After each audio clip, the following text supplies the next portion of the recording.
Hello guys, chị cây kahin, chú cái gì pa hin chị coi.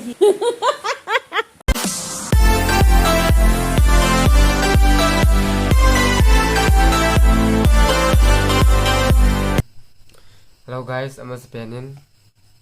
Iwaro si chungin ki patu kasin. Tuni hi ki ho family in zong.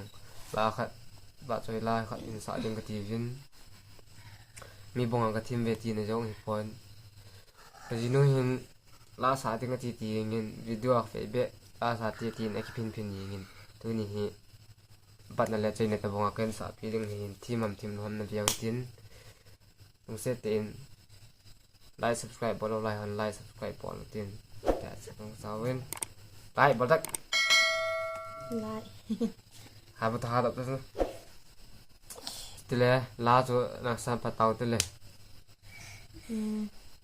Tôi nè lại sợ đó đưa cho em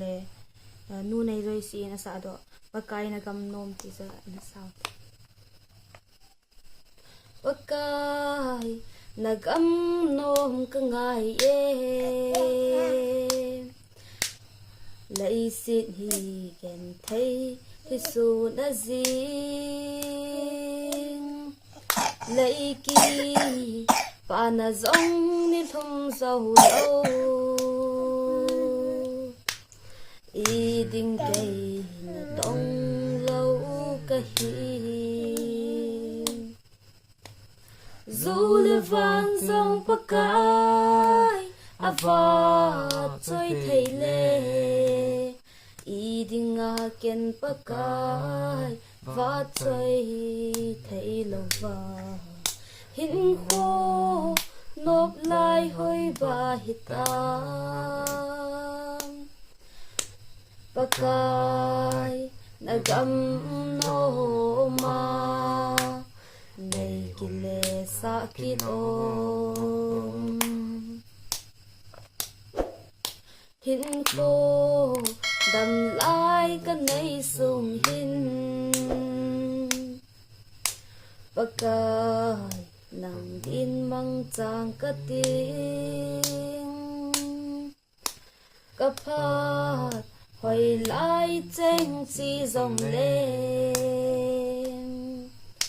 nàng nhìn ngày thơ xem kỳ in dù lê vang dòng bắc cái và chơi thầy lê ý định kén bắc cái và chơi thầy lâu và hình khô nộp lại hơi bà hít tăng bà cái nà găm nô ma này kì lệ xa kít ôm lấy xì nộp na cả mang trái tay ngày đêm chân lâu tình hít tam cấp phát hồi lại trên chi dòng lên nên ngài đàm in ô ba